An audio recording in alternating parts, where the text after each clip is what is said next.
We just got set up here and we're about to do some track testing on this new Atibal 1 to 10. And the target's way down there, which I'm going to go set up now. So here's my track test. On the right I have my mils. On the left I got inches. I'll be paying attention to the black numbers today. I also set up a little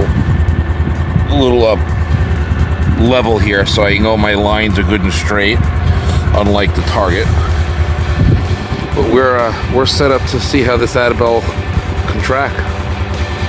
This will be set up at 100 yards. So we'll be back to you in a minute. Okay, well I don't have one of those fancy scope phone mounts, so I couldn't share the reticle with you on that quick test. But what I found was that this tracking is only good to about 2 mils. So if you're gonna dial, for me, maybe it's okay because I'm only using this on a 22 LR, and I like to dial maybe to 100 yards. I could also hold over just as easy, but yeah, somewhere around 3 or 4 mils, it starts to over travel. By the time you get to 10, you're a good, I don't know, solid, probably 2 or 3 mils off after you dial in up to 10. Granted, I didn't really expect to be able to do much tracking much with it, but I wanted to see what it was capable of.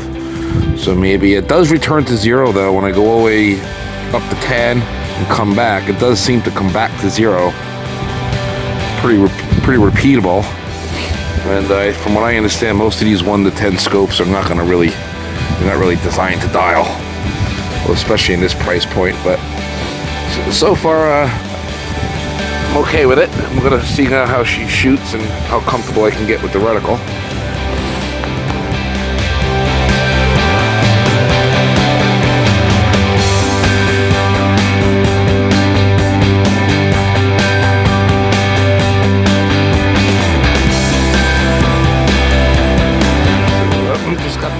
Field, and it is time for me to get my 0 set up.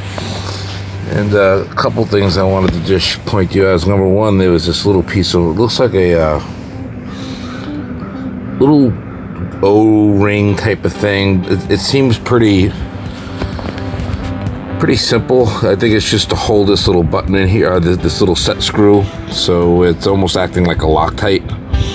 So I'm going to just get over that because it's kind of ripped. And now what I'm noticing here is that now that I got the gun zeroed, if you could look over here in that, I'm trying to set my 0, and it seems to only be, I could either set it like this, which would be 2 marks off to the right, and I can do 1 mark off there to the left, but there's really no way for you to set the 0 in. It looks like you have maybe a 0 every 3/10. That's what it seems like is happening here. So I'm just going to take my closest number and set my screw in here.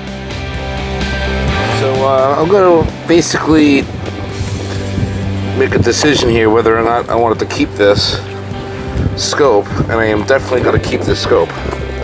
Even though it's not a tangent theta or a Schmidt or Trigicon. What I love about this scope is it's just so compact, so short. The reticle has been is spot on, so I can get good holdovers. If you do the math here, in my application, a 1/10 of a mil at 100 yards with what I'm doing is within what I need it to do.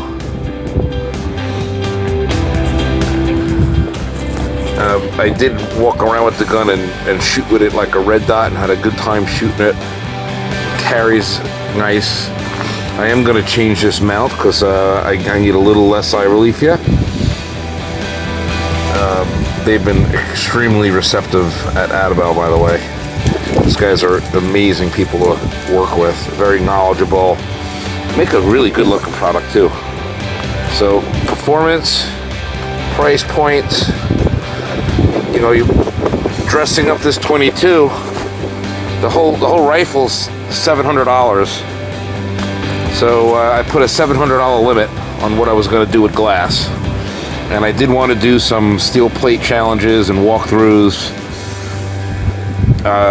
From when, you know, guys are telling me you need a red dot to do that, but on weekends I like to plink out to 100 yards or so, and this scope's doing it all, and I love it.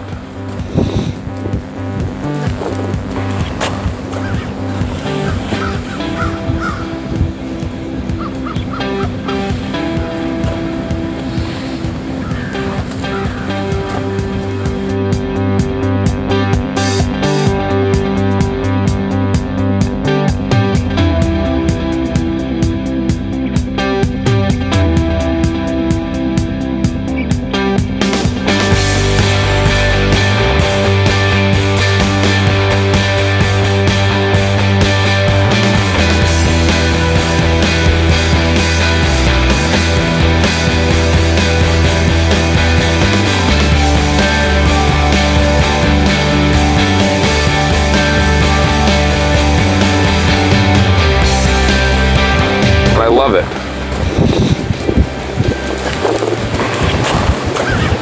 As I was putting away the rifle and I went back to that O-ring, I noticed it wasn't really ripped. It had just fallen out. And again, it doesn't really serve too much of a purpose other than to maybe put a little snug on your nut. So it looks like I was able to put that back in there. I'm going to reassemble it and go home with this thing complete. So that went together nice. By the way, even though this mount doesn't work out for me, I gotta tell you what, this Bobro mount, that's pretty insane. It goes on really nice. No adjustments, self-adjusting. You really need to check that site out online.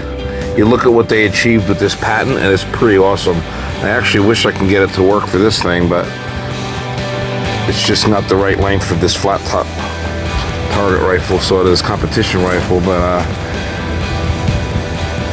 should have a lot of fun with this one.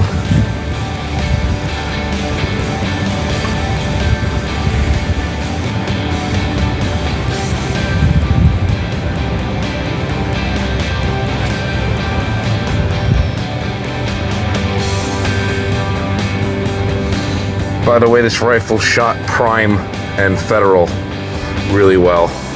Subsonic stuff just doesn't, it's just on the fence. Sometimes it cycles, sometimes it doesn't. So I'm starting to settle into what, now I know what this gun likes.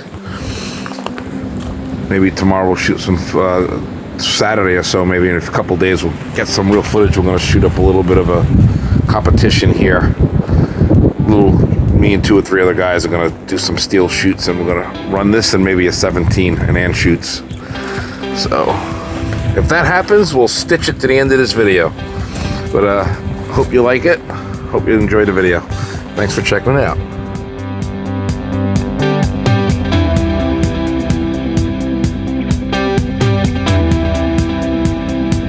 By the way, just to show you they actually give you a really nice box. Now I know I'm not a big, I mean, this box, when this thing got in my hands after getting it in the mail, I was like, woo! And lo and behold, they gave you nice packing. I went with the gray, so I think I got some factory black parts and things in here, but did a really nice job packing this thing up. I guess they do take a certain amount of pride in their product, and they rightfully deserve that. Nice little brand you guys put together here. Lifetime warranty, and yes, an American company.